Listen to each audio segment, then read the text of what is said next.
quarta terra para se semear. Sacerdotes da casa do Senhor. Pastores. Homens que são chamados por Deus. Essa palavra pastor para mim, ela tem um peso até hoje. Que a Bíblia diz que Deus deu presente de Deus para a sua igreja, pastores. E quando se fala em pastor hoje, e quando eu vejo alguém falando o nome pastor, eu fico ponderando, me policiando primeiramente, para emitir qualquer comentário. Porque isso tem um peso no mundo espiritual. Quando se fala a palavra pastor em muitos ambientes do mundo, e às vezes até mesmo da igreja, a palavra pastor, algumas vezes é relacionada a picareta. É relacionado a alguém que rouba. Alguém que é astuto.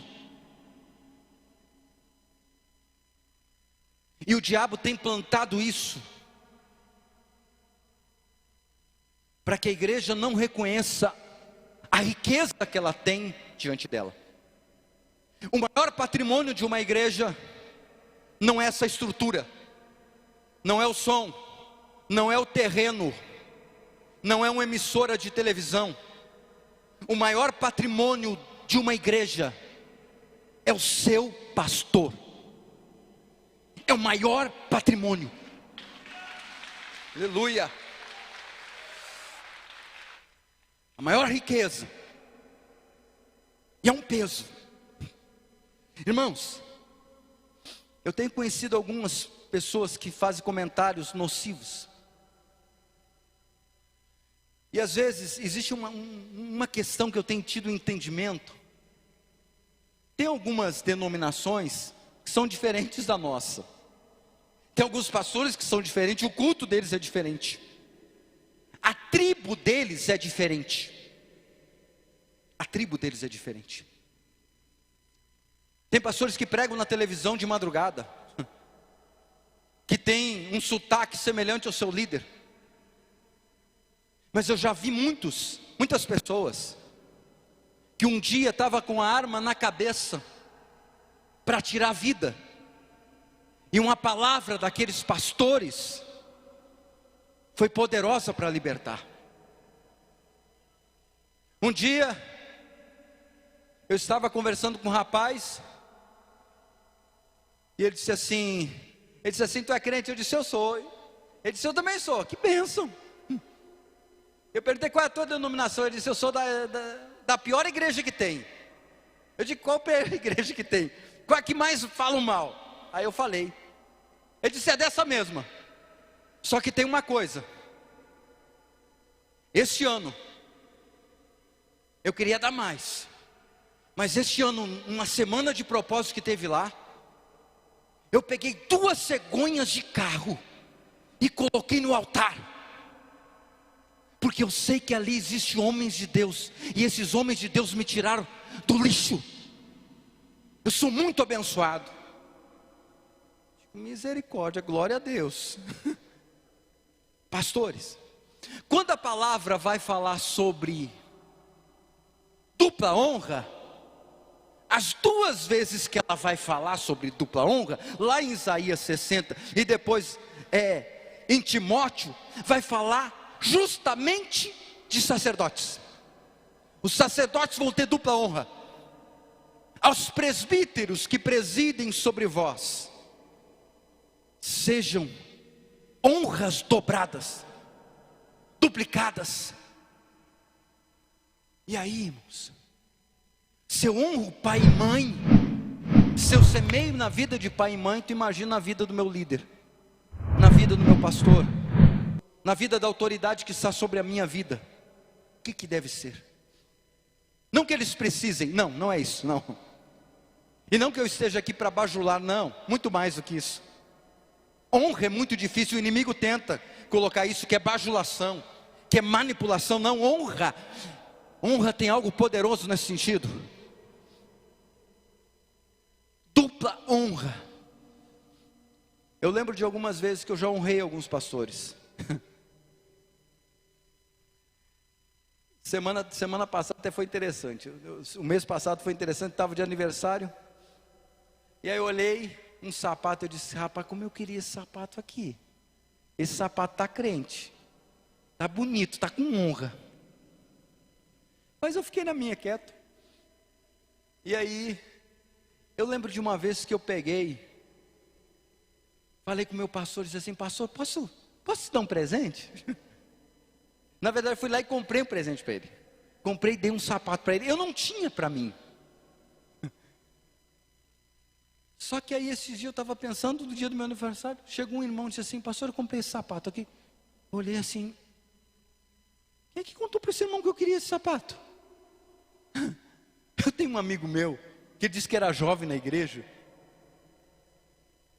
E todo o aniversário dele, ele ganhava R$150 da mãe dele. E ele ajudava um pastor. E ele disse que no aniversário que ele ganhava aquele presente, R$150, ele pegava R$50 e dava para o pastor dele. Ele olhou para mim e disse: rapaz, se eu soubesse que esse negócio de honra fosse tão bom, eu não ia pegar só os 50, eu tinha pegado os 100 e ficado só com 50. Porque o que Deus fez já nesses últimos anos é coisa extraordinária. Uma criança entra por essas portas e ela olha para esse altar. A criança não consegue, ela relaciona a pessoa de Deus à pessoa do pastor.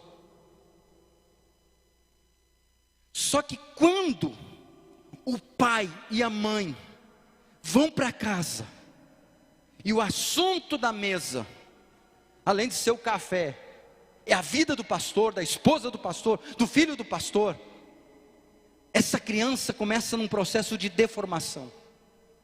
A figura de Deus começa a ser quebrada, porque um pastor é uma representação de Deus. Eu lembro de uma criança, que toda escola dominical, as crianças cantavam no coral, na frente. E uma criança um dia foi para casa chorando, desesperada, e a mãe dela disse: filho, o que aconteceu, minha filha? Ela disse: mãe, Deus não sorriu para mim hoje. Como assim? Aí ela foi descobrir que todas as vezes que ela cantava, o pastor ficava na ponta e ficava sorrindo para elas. Aquele dia o pastor não estava ali, porque criança relaciona, porque um pastor é uma figura de Deus, é uma representação de Deus. Quando essa representação é manchada na imagem de uma criança, na mente de uma criança, ela vai ter dificuldade com a autoridade. E muitas bênçãos ficam retidas por causa disso. Ela conta que um certo dia, ela com 15 anos de idade, ela foi para uma noite de debutantes, e na Assembleia de Deus mais rígida, ela foi disciplinada. Quando ela foi disciplinada, ela saiu da igreja e nunca mais voltou. Nunca mais voltou. Só que ela entrou, 20 anos depois, alguns pastores começaram a cuidar dela e da casa dela. E viram que ela era talentosa, cheia de dons, cheia de talentos, mas não conseguia fluir na sua totalidade. Ia até um ponto e parava. E eles começaram a trabalhar isso ela através de um discipulado. E ela entendeu, contou a história dela. Quando ela começou a contar a história dela, o pastor disse: tem alguma coisa aqui, você precisa resolver essa parte aqui. Entendeu que ela precisava procurar aquela autoridade espiritual com quem ela quebrou o vínculo. E ela descobriu que o pastor dela morava no norte do Paraná. E ela disse: eu vou lá visitar ele. Pegou o esposo, pegou o carro e foi. Quando ela chegou lá, ela encontrou um pastor com 88 anos. E ela se apresentou, o pastor não reconheceu ela, mas à medida que ela foi contando a história, o pastor disse: minha filha, é você, minha filha. Quantas vezes eu orei por sua vida, eu lembrava dos teus talentos, dos teus dons, e eu ficava perguntando aonde está aquela menina, porque eu tinha um sonho de um dia te batizar, de fazer o teu casamento. Ela disse: pastor, eu vim aqui porque eu lhe desonrei, e eu vim aqui pedir uma bênção sobre a minha vida, que o Senhor restaure a honra sobre a minha vida. Ele orou por ela, liberou algumas palavras, e ela disse que ele liberou uma palavra assim: e o Senhor te levará pelas nações, levando honra e lealdade. E ela conta que a partir daquele dia, houve um fluir de Deus. A última vez que eu tinha visto dela, tinha passado pela 27ª nação. Porque tem coisas que ficam retidas, tem bênçãos que ficam retidas no mundo espiritual, porque terra de sacerdote é terra poderosa. Lá em Brasília, tem um pastor amigo nosso, há uns 8 anos atrás, eu fui num retiro com eles, e aí alguns pastores começaram a falar e disser assim para mim: pastor, nós temos um desejo no nosso coração de dar um salário para o nosso pastor, um salário de ministro. Eu levei um choque na hora, porque eu não estou acostumado com isso. Salário de ministro para pastor? Eu olhei e disse: meu Deus. Mas eu fiquei pensando, a honra de Deus está neste lugar. Alguns dias atrás eu falei com o pastor Márcio Simões. Deus desatou algo nessa igreja fora do comum. A última vez que eu falei com ele, ele tinha 38 médicos na igreja. Deus prosperou. Aleluia. É a honra sendo restaurada. Você pode se colocar em pé? Aleluia.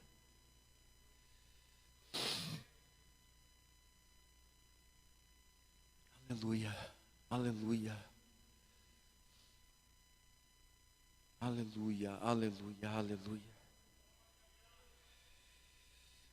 Honrar, terra boa, pai, mãe, autoridades civis, esse ambiente profético e a vida do seu sacerdote. Nós podemos implantar essa semente. Elas vão desatar na nossa vida. Elas desataram muito na minha vida, muito, fora do comum. E elas podem desatar na vida do seu povo e da sua igreja. Aleluia. A honra. Jesus não pôde fazer muitos milagres, em Nazaré, pela questão da honra. Por quê? Eles não reconheciam aquela autoridade. Era tratado apenas como mais um. O filho da Dona Maria, o filho do seu José, o irmão deles a gente conhece, a gente estudou com ele, quem é esse? Eles não reconhecem. Tem um pastor chamado John Bevere. Ele fala que quando ele foi para a África, ele ficou impressionado com o que Deus fez na África. Mas ele disse que ficou impressionado porque a recepção que ele teve abriu espaço. Ele conta que ele voltou para os Estados Unidos e disse assim: eu vou orar também nos Estados Unidos, vai acontecer um monte de coisa. Jejuou, orou, teve uma carga de oração maior, mas não aconteceu da mesma forma, porque o ambiente não tinha estabelecido em honra, não havia uma atmosfera de honra, era apenas mais um pregador, apenas mais um culto, apenas mais um pastor. Jesus não pôde fazer muitos milagres em Nazaré, mas em compensação, quando ele chegou em Cafarnaum, os céus se abriram. Ali tinha um homem que entendia de autoridade, e quando ele chega diante de Jesus, ele entende que não estava diante de uma autoridade qualquer, ele estava diante de uma autoridade do céu. E ele olha para Jesus e diz: Senhor, não precisa dizer nada não, diga apenas uma palavra, e o meu servo vai ser curado. Naquela mesma hora, a Bíblia diz que o mundo espiritual, ele se abre, ele é desatado, e é um fluir. Irmãos, tem uma coisa que eu me preocupo, quando eu olho para esse texto que a gente leu, de 2 João, não venhamos perder o que nós recebemos, mas venhamos receber inteiro o galardão. Significa que algumas pessoas estão com a bênção pela metade, estão com milagres pela metade, poderia estar no outro nível, no outro patamar, numa outra história, mas reteu a semente, reteu a semente em casa, reteu a semente para com o Pai, reteu a semente para com a casa do Eterno, reteu a semente para com o seu sacerdote.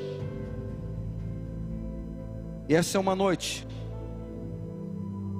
para a gente arrancar todas as árvores de desonra que foram plantadas, que estão sendo semeadas na cultura da nossa nação, e automaticamente dentro de nós, e levarmos, espalharmos essa semente poderosa.